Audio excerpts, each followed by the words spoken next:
லஞ்ச ஒழிப்புத்துறையின் இயக்குநராக இருந்த திரு அருண் அவர்கள் மீதும் அவரது மனைவி திருமதி யமுனாதேவி ஐஆர்எஸ் அவர்கள் மீதும் அவர்கள் இருவருடைய மகள்கள் சார்வியா அருண் மற்றும் இனியா அருண் ஆகியோர் மீதும் சொத்து குவிப்பு வழக்கு தாக்கல் செய்ய வேண்டும் என்று இன்று லஞ்ச ஒழிப்புத்துறை அலுவலகத்திற்கு வந்து உயர் அதிகாரிகளை சந்தித்து மனுவை அளித்துவிட்டு நான் இங்கே வந்திருக்கிறேன்.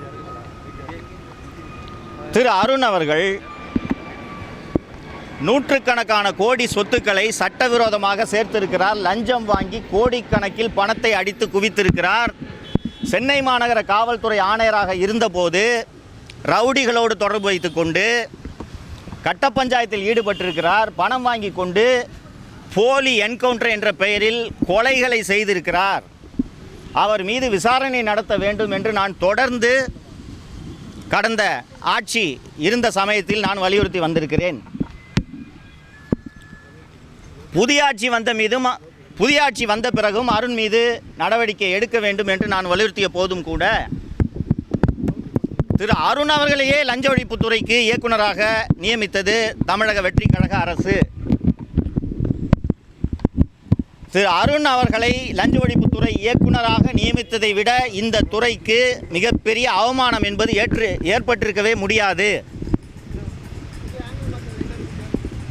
எதை வைத்து திரு அருண் அவர்கள் மீது சொத்து குவிப்பு வழக்கு பதிவு செய்ய வேண்டும் என்று நீங்கள் கோரிக்கை விடுக்கிறீர்கள் என்று கேட்கலாம். வெங்கடேச பெருமாள் பிரைவேட் லிமிடெட் என்ற நிறுவனம் சென்னை மயிலாப்பூரில் இருந்து இயங்கி வருகிறது. இந்த வெங்கடேச பெருமாள் பிரைவேட் லிமிடெட் என்ற நிறுவனத்தில்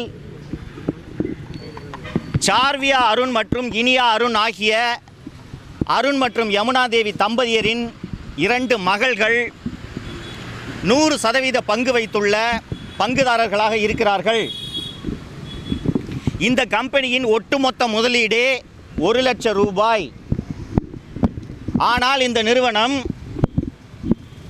65 லட்சம் ரூபாயை நஷ்டமாக கணக்கு காட்டியிருக்கிறது. ஆனால் வெறும் 1 லட்சம் ரூபாய் முதலீட்டை கொண்ட இந்த நிறுவனம்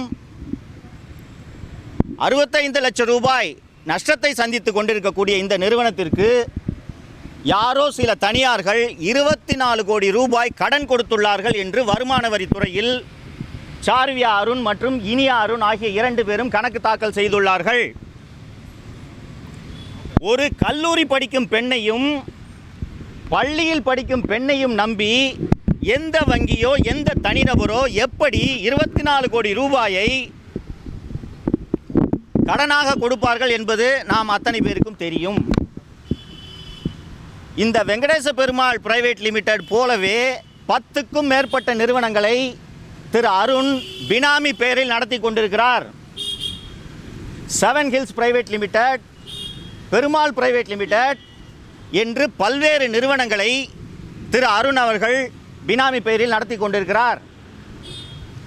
திரு அருண் மட்டும் சட்டவிரோதமாக லஞ்சம் வாங்கி இந்த சொத்துக்களை சேர்க்கவில்லை.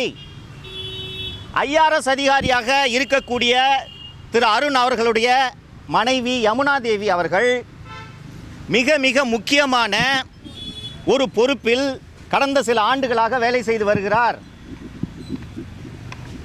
சர்வதேச கடத்தலில் ஈடுபடுபவர்கள், சர்வதேச போதை மருந்து கடத்தலில் ஈடுபடுபவர்களின் சொத்துக்களை அந்தந்த துறைகள் பறிமுதல் செய்யும். அப்படி பறிமுதல் செய்யப்படும் சொத்துக்களை விடுவிக்க வேண்டுமா வேண்டாமா என்ற தீர்ப்பாயத்தில் நீதிபதியாக திருமதி யமுனாதேவி கடந்த சில ஆண்டுகளாக பணியாற்றி வருகிறார். திரு அருண் அவர்களைப் போலவே யமுனாதேவியும் கோடிக்கணக்கில் லஞ்சம் வாங்கி சொத்துக்களை குவித்திருக்கிறார். திரு அருண் அவர்களுக்கு அவருடைய 2 மகள்கள் மட்டும் பினாமி அல்ல, ஜிடிஎம் என்கிற கௌதம் உள்ளிட்ட பலர் அருண் அவர்களுக்கு பினாமியாக இருந்து வருகிறார்கள். இவர்கள் அத்தனை பேரின் சொத்துக்களையும் பறிமுதல் செய்ய வேண்டும், முடக்க வேண்டும் என்பதைத்தான் நான் பல ஆண்டுகளாக வலியுறுத்தி கொண்டிருந்தேன். இன்று பல்வேறு வலியுறுத்தல்களுக்கு பிறகு திரு அருண் அவர்களை தமிழக முதல்வர் அவர்கள் லஞ்ச ஒழிப்புத்துறையிலிருந்து மாற்றி ஊனமாஞ்சேரி காவலர் பயிற்சி கல்லூரியில் கூடுதல் இயக்குநராக நியமித்திருக்கிறார். இப்போது லஞ்ச ஒழிப்புத்துறை திரு அருண் அவர்கள் மீதும் திருமதி யமுனாதேவி அவர்கள் மீதும் ஜிடிஎம் என்கிற கௌதம் மீதும் அருண் அவர்களுடைய மகள்கள் இனியா அருண், சார்வியா அருண் ஆகியோர் மீதும் லஞ்ச ஒழிப்பு சட்டம், சட்டவிரோத பணப்பரிமாற்ற சட்டம் ஆகியவற்றின் கீழ் வழக்கு பதிவு செய்ய வேண்டும் என்று தமிழக லஞ்ச ஒழிப்புத்துறை இயக்குனருக்கு மட்டுமல்லாமல் திருமதி யமுனாதேவி அவர்கள் ஐஆர்எஸ் அதிகாரியாக மத்திய அரசு பணியில் இருப்பதால் சிபிஐ என்ற மத்திய புலனாய்வுத்துறை, மத்திய நிதித்துறை, மத்திய உள்துறை செயலாளர் ஆகியோர் உடனடியாக இதில் தலையிட்டு நடவடிக்கை எடுக்க வேண்டும்.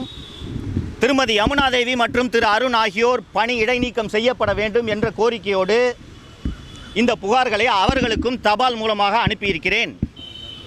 இன்று லஞ்ச ஒழிப்புத்துறையிலே நான் சந்தித்த உயரதிகாரிகள் இதன் மீது நடவடிக்கை எடுக்க அரசுக்கு பரிந்துரை செய்வதாக தெரிவித்துள்ளனர். கொஸ்டின்ஸ் எதுவும் இருக்கா? தொடர்ச்சியாகவே நீங்கள் புகார் சொல்கிறீங்க, ஆனால் இது வரைக்கும் நடவடிக்கை எடுக்கல.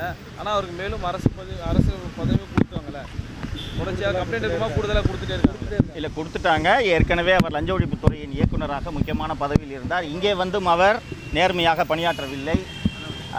திமுக அமைச்சர்கள் ஏவா வேலு மற்றும் சேகர்பாபு போன்றோர் மீது பதிவு செய்யப்பட்ட வழக்கு குறித்த தகவல்களை வெளியே கசிய விட்டு திமுகவுக்கு விசுவாசமாக இருந்தார்.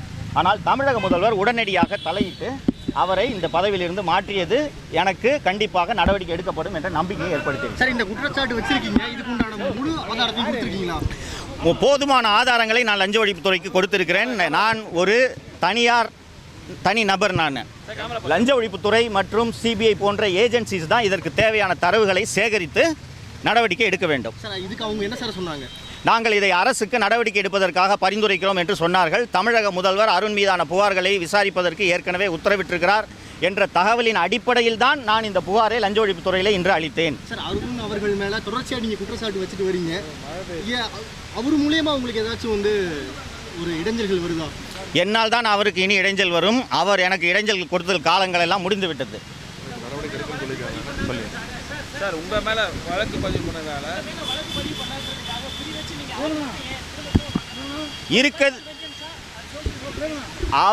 அவர் செய்த ஊழல்களை நான் வெளிப்படுத்திய காரணத்தால் மட்டுமே அவர் என்னை குறிவைத்து பல்வேறு வழக்குகளை என் மீது பதிவு செய்தார். அவர் மீது இருக்கும் ஊழலுக்கான ஆதாரங்களை நான் இப்போது லஞ்ச ஒழிப்புத்துறையிலும் அளித்திருக்கிறேன். தொடர்ந்து விசாரணை அதிகாரிகள் என்னிடம் விசாரணை செய்தாலும் நான் அளிக்க தயாராக இருக்கிறேன். ஆதாரம் இல்லாமல் நான் அருண் மீது எந்த குற்றச்சாட்டையும் சுமத்தவில்லை. தேங்க்யூங்க சார். தேங்க்யூ.